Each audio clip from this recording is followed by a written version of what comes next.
Dudashan clear to te Zonu Huang B ka program a kan lo lom chawa tu na hian in Serchhip a kan oma Serchhip a hian program kum tu thatak tak kan nei te zing mi tu na hian in Saimawii ka bula hian om me kan me chia te na lo tlin na kan nei zing a ro pui berle pathian ina kan ti the ta na ada ro pui zing mi chu fa kan nei the na hian ni a kan ti te ang pimoi poi han kha chu chu apomin karinga tero me chia te na kan ro pui ne mem chu fa te kan nei the na te tin fa nu le fa in kar mangai na te in enkawl na te khata khanin nu lo tlin na tam tak hi ein ngat ni in ka sha a Serchhip pa chuanin atam zo kina an lo sha dan chuan doctor wante nu doctor wante nu ten lo te thenin ti khan a felzia le a chanchin na tam zo hi kan sha ani chanchin hi ama atangin atam zo kan shi thei don ani chibaile bimoi chuan in tin nge kan ti te ang kan chan nga loi te ang kha introduction kha kan siama nang ma ni chung khua tu na hian engzange lom zo ti te chan nang ma ni chung khua chanchin shim shim kha atlema zo min shil thengem kan chung khua hi tu na chuanin keima le kafa te pali kan ni a amai ro chu kafa pakhathianin nupui nei to a fa pathum anei be a ti chuan kan zawai chuan kan mo nu ne pakwa kan ne to ni chu ani chu tu te poi nei to a ro pui le mai kan lo sha a van doi thak takin ti mayang pa tel lawa fa te han enkawl chho ngai ni a khatiang din huna om lai bor ve la kha ti mei te ang mo kan shiat khalai vel khatlem te min shil thengem kan pa ko vela chwa san khan ka thin lunga hian a thi nia thil lo ama chuan kan pa hi pathianin omna tur van asiam saka ke ni le kan la mai ni kan la in thren lo we ti ril ru hi pe kan ve in ka sia a chumi awang chuan thi ni pakhan thu te ka sei thei ve a kalunga ni kan kol dan tur hi ama ero chu tunami izong khanin ka the ang khan akun zong in kom lawa ani omlo ma selangin lali swazara kama hianin lamlian fai tak ala mani katia chu lali swalam ko hoilo ro chuanin vokong tum ang mai hi ka kalna tur ni in ka sha chu bang chuan ka malama cross ka nuwa khovel ti hi ka ngai to na lo thina nang ma khai shwai tu che chu ka mang thei lo chang oma se kha ka mang thin ni hian ka sha lalpa khongai na chumi lalpa shwai na ka ma eng ala the ni ti chuan min kai shwai na sa ema lunga yo ka kun lu tuk tur kha min choi ka hei la pakhata chuan ama nen kanin pol chuan dam chung ka to piang hi lom na tur hlir alo ni ti te hi ka saringot thina kamang anwang te po anyang chung kan sak chan chu tiang chuanin na thok thei lawa lovin ka ti tur ma ba kha ti zel ka tum ta a ti chuanin no pang ti thei an lom lo wangin ka thei angin an ma ni en kon na chu kan thok ve ta phot ani chu kumen za bor vel nge no pang an ni in le nang ma in pa hi isun ke ma chu kum samwa ani a kan pa hi kum samwa pathum ani chu chuanin nang ma khan ti khan no ngen ifa te pali in enkawl chhota ni na tha tak tak an nei ni in kan sha an hlo zirna an hlo tling in na te po na tha nge ni mi pa ngai chung na an han nei thei vek ni te khan kan sha kha kha te min a fel fa te miang akim chang doi min shil thei ngem an ming te le eng na nge tu na an tho ifa te kha fa te hi mol tak tak an ne chu tiang anga mi man tlak em an ne lawa chu tiang anga mi te aya sang po an ne lawa ma se thian zara lekha te an hanzir chho ve an lekha zirna tu na an tho chu a upaber hian in Serchhip district hospital a hian a thok ve tu na tak hi chuanin DMS char sala lak tir me ka tin adot tu ZD deng aming ka soilo ni mo soilo ZD lal muan ama ani chumi chu aming chu mo tin anaw le chu ZD deng trauma kan tia tuna hian PHE a hianin i akai ve champhaya thok me ka tin adot le kan mei chane chun chu ZD lal din pui kan tia ani chuan tuna hianin MABet ti chuan anaw le chu kan sei leng ZD lal kan zawa kan tia ani po tuna hianin ENC office chuan thok me ka chu an thok chu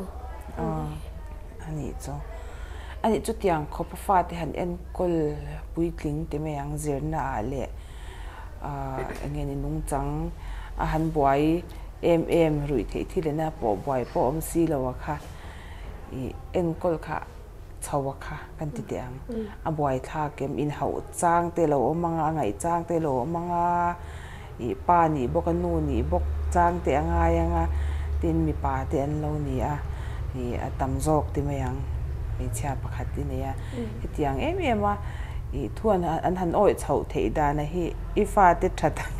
a po nang chuan ni ifa te fela wang te poni ti thenga tin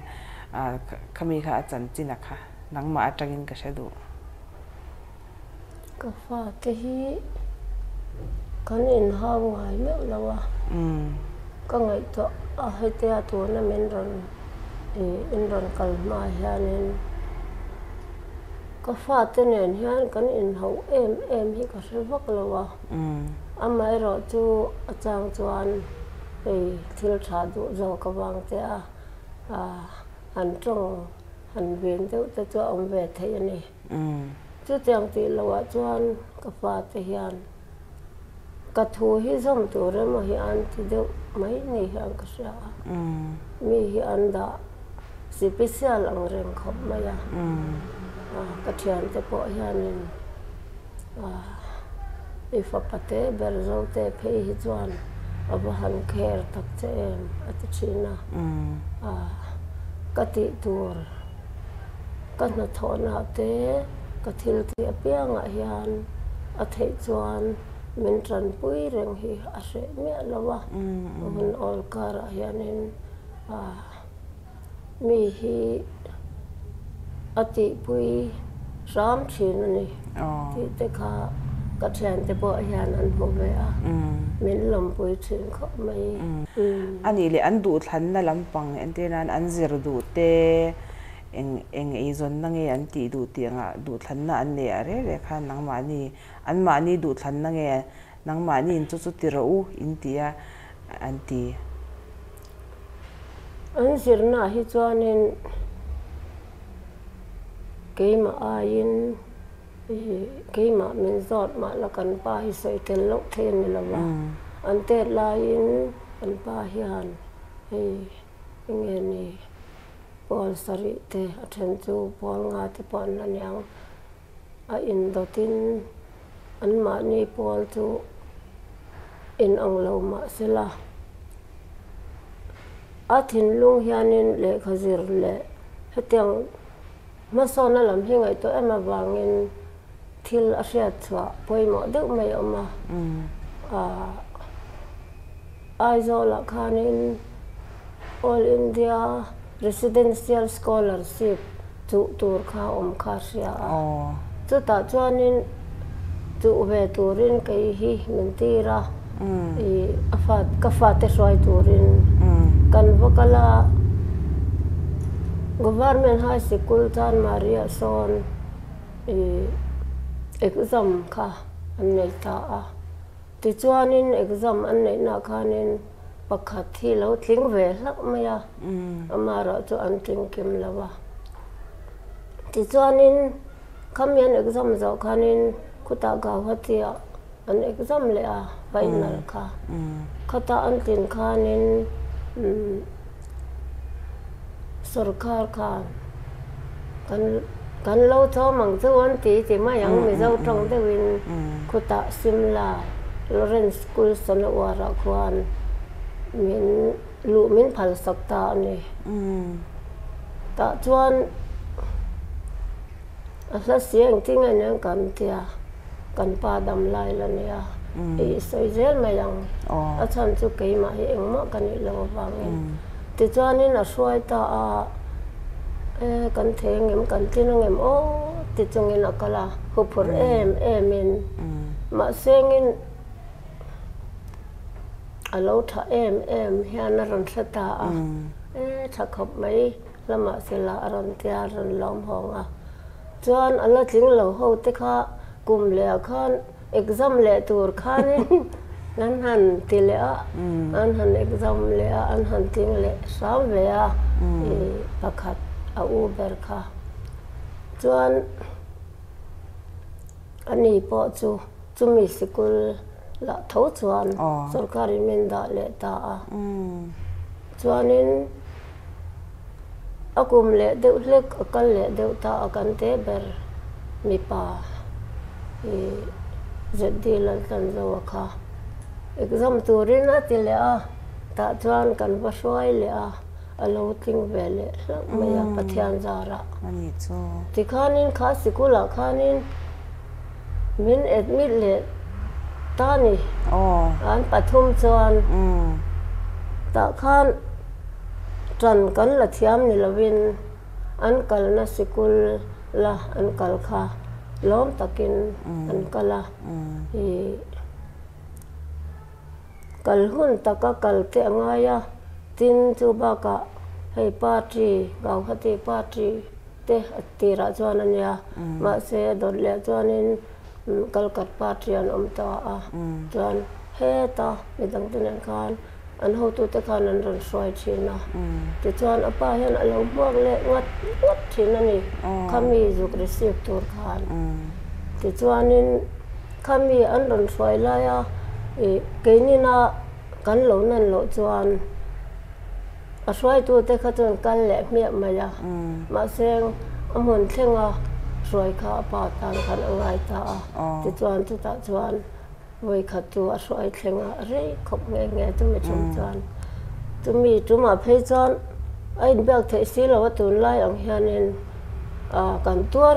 ngota eng tin ta khomang ma kan te chuan atop chuan alo thleng ve le tamaya tu tiang chuanin rin ain apa ina ti tur ati akha ka fa te hian an oi thina chu sikul tha an kal pha te nin ka sia a ti chuan kan the ang to kin kum khata voi ni te chuti an ne ani pui chal le thasik chal hi khamian ron chal lai khan khuta omna si lawa holo the lawa ke ni chuan an kal le na tur kha kan to le ngata kan the ang angin ti chuan he ta an ho tu te ko ta azuk da le thina chuan relin an nin an lo mak le relin a mun an thleng le ta khatta sikulan kal kha an ti tur ngai an ngai top maya ke ni po in khatakal thei tur khan nu le pa tin a tha an ti kha chu tha tin I engma nyal lo khan an zom kha top mai ti na ni mon te lai tangin I van nei ka ti I van nei nge ni ani chu ani nang mai in mal khal chho nuwa khan I har sat na ton to I fen kola nei fa tin kara poni se nge shom ti lai da nem ka har min lo san nuwa ka chuanin atira chuan paisa kha lam lo na wang kan mang na sata em sia kan nei lo lek kang ti kha ka hlawa ama ero chu pathianin ho tu te sarkar tangin du sak na in keima kha zirtir tuwa khan min rod ve ta hlawa ka tho thei to bang kha ti chuan chung te le kan pa pension iti mayang mo family pension te khatyang nen khan kan han tia atira chuan paisa thon te kha kala tingai si lo ka thiam lo ti chuan in kalunga ya ni kamang angani lu hi are muk maya a se khop maya ma se ka ti tur chu ka thul chuang lawa lalpa khongai na in ka chak lo chung pau khan mamo ang kha ti thein pathian in men siama chuan an mamo ang apiang te ngai to turin lungai na si ma selangin alo chop zelang ti kha karinga indom kun man lawa in ngai to angai ti na ni mo tro ka kun man lawa ni ti tu he tam khop maya tin hei ka ti tur chu kamang an lai taka karil ro chuan khua hi lo tlaya khua lo thim don hian voi na hian enge ti sol ka ne yang enge ti mai ka ne yang ka ti thin chu tun ma ka ngai to ngai lo thil poi takhi ti mai ka nem ka tia ka ngai to na hi ka song khoma em lo wang chu mo hi kan ti le a chuan zana tian kan han mu le ve top maya han mu thei lo la deu po hianin kan han trong tra ya van ter ko ten min pui se te kan han tingota har sa ang ti tu ishathia ma min zong khan har sa khop mai ama ero chu lalpa zara kan nung thau ve zela khan lunga ya indom kun lava nge shom ti man lava fa te ta na the pa to pa han boy khan fa te chuan lo ngei em maya ti na ang dewa ka nga ya chuan nang ma po in kha ingei in ka ring ani khor ne ma te le nge thil mo chung ko han kal chho zel na khanin pathian rin na te le na I thongat gat na te fa te nei lo hlawa in be na lai tak te kha ro pui ka tia indom kun don ta ila ni khat po ka indom kun khachanin abuai noi dona antinan huan enkawl te bong enkawl te ngaya chu lusun reilutuk ringo tom khachuan ka thin lunga lo dana chuan mi in kan har sat lain min tran pui na sa to em tu na hian mi tran pui na hi be sei to tur ni lo ti hi ka thin lunga pau khau de win ve top mai ni mi chuan a hun lain min petam to kan har sat na zong min tran puya mi ten kan seom na an sia mi tran pui na in kan hun tam tak velora kan zukal te voi ni lai kan kalamo khatiang anga khanin tran pui na me pui tran pui na le khongai na kan don te kha kan han manga tin mi min ral na te le kan velor jin bil te kha kan jin na ba khanin rul angai box ya ka fa te hi chuan ru ka ni lo kan nau then khat te hi chuan ka chu te si lo mai ro lakinan lakat mai don lo man tia ma se kan thil bat sim ka mi min tran pui na le kha ral na zong te khan ru thoi kha ka do e khata mi min tran pui na kha azul zui lawa ngai tha kha ka do lo ni chuan ka theng tok in khami kan sen so te kha rul fel kha ka thin lunga langa han that chet na man chu om reng ni tro thil boy chuar dewa da na man om lo khan thil chuar le no khom tu ra kha nang chuan in han bitum hal char khai du ta i jet da na fu ka ti ai jet la ka tha ka thi ka fa pa thum te kha re lo ten ron chal chung ba kan om si lawa ka fa nu nen kan om khan ni ngota ani chu ne han rin tak thei ani lo wangin ka poimo ani khang lai ka chon mo ani chu poimo mai chu lai chu ke mani kha kan poimo ja khani e thi tuna thleu tu te pon in lo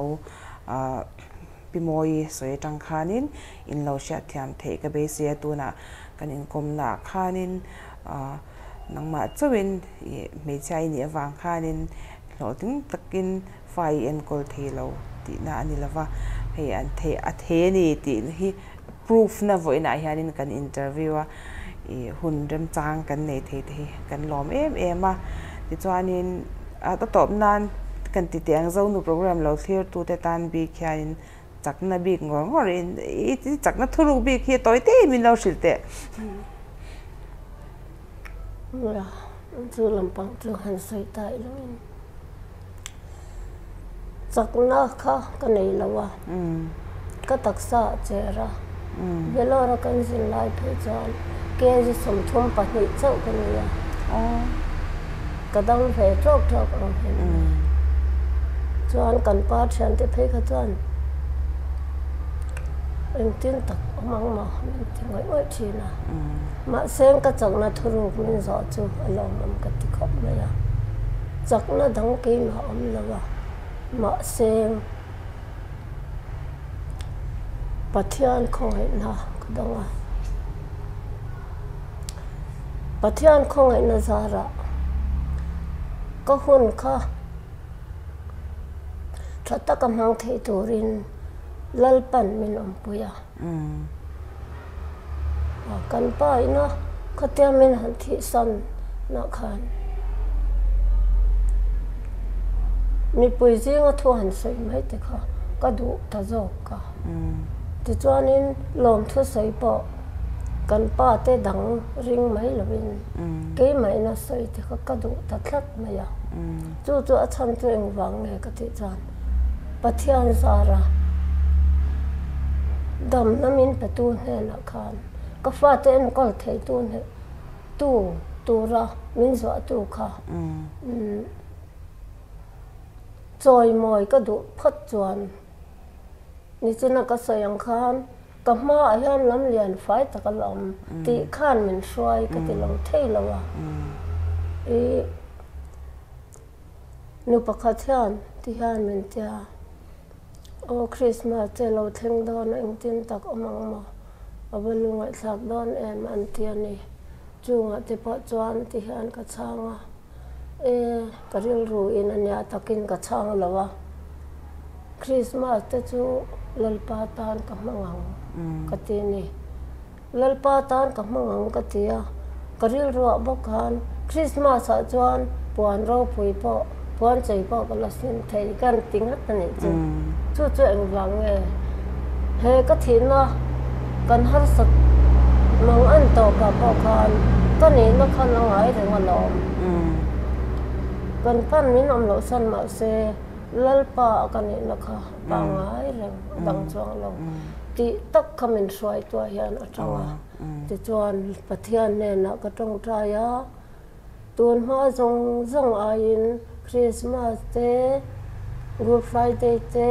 kum thar te ka mang uluk ta em a ka hlut ta em boka khang ang ka hlut em kha chuanin ka lo hlim ve sot zel thin han khre thina chu lo chu han chuan tu engma chung kolama omlawa ama ro chu ni china min jong khan I ka faten ka thu an hian lawa thu oi taka nom na kha kanun ti hlim tu chu ani bok a ani khan min hial mang ang thin seng chuan I om thiam chu halwe khopang ama ro chu chung po chu pathian khongai lo ve kania eng kim mai kha ka ti theina zong kha pathian khongai na nia tu na po hianin hei ka fate berbok chuan tuna annamu PWD AE muti alom lutuka tuna po hianin asoi mola hei ka na ka mu hi pathian wang liao ni atong kamani chu wang chuan lal I swa tan thok tur kani atiringa ta chu na hian soi chwa du nin ka ria ama tan chen ka zo khan kha ron ziak tel ve thlat ma ya ibola kan soi du tho ani chu li swa tan thok tur kani ati top mai ni Ivan nei ka tia chuanin nia lo van nei tluang zel turin du sakna kan hlan don mai chenga achan chu kan hun te du angin na rei lawa inkom zel tak em mai la ti chuan nangma hring nu na tangin ilo ton chia da tang po khanin mizo nu mi cha tamzok ten hlok na kan nei nge ka be se ya inkom na hunin pe lom thu kan chil na nga lang che kai po ka lom khop mai